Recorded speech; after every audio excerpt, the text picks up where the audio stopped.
Yeah, you look like you got something to say, Abby. You're pointing with your finger. I think that's another great tie-in, though. Look at what we heard about leadership earlier. Yeah. Great leaders ask their people, like, they don't ask them what happened to the earnings here. Why'd you mess up? Like, why'd you do this? It was a mistake.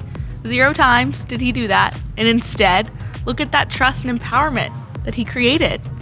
What a great way to set culture.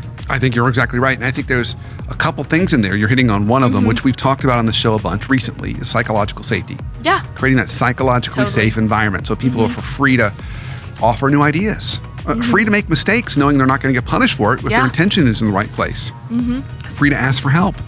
All those sorts of things that are so important to high-performing teams. I mean, there's been studies on that. We know that. Yeah. But there's a great example of Truett really modeling that. But there's also something in there, or if I practice good improv, yes, and there's something in there that is really, really hard. Really hard. And there's no real good, I'm going to make a pun here, no real good special sauce for this. Notice, by the way, how I said nuggets twice in that clip? Yeah. I said, see? You're really going in for the nuggets. I said nuggets twice. You're like another great nugget. That was punny. That's really punny. It was clever. Good. Thank you, Abby. She appreciates my humor, folks. Yeah. So really hard, though. How do you hire and select on character? True. You're right. and kind of some of those personality traits. Yeah. Really, really hard to do. Because you're wanting to select someone that's a good fit and has the right character that you value, but that's just in chemistry. But that's really hard. So I think that's one of the things that's really challenging. I mean, you can try and create interviews that do that, but we all know there's some folks that show up really well for some of those interviews, and then as soon as they get in the door, it just doesn't always work out the way you hope. Yeah. So I get that. I'm going to ask a random, it sounds random, but actually you have experience in this, more experience than you think. Okay. So we're going to talk about sororities and fraternities. Well, I definitely have experience. It doesn't sound random. So I know, but it sounds like a tangent from workplace, right? Yes. But given you've been at the University of Georgia, right, which is a very big Greek culture, okay, and lots of sororities. How many sororities are there? 19? Yeah, so a lot. Yeah. Right? And 19. Then fraternities, maybe not that many, but a lot too. Yeah. Right? And so a lot of people get involved and they go through the rush process, and it's selecting. You're selecting for chemistry fit, right? Maybe even character too.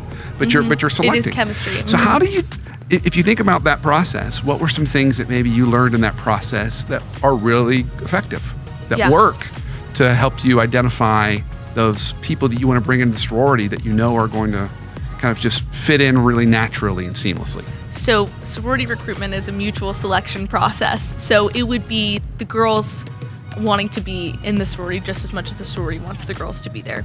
So for me, I was involved in our recruitment process last fall, and I thought it was really important that we displayed very clearly what our values were and what we were looking for. I encourage that girls do this through storytelling. That was huge for me.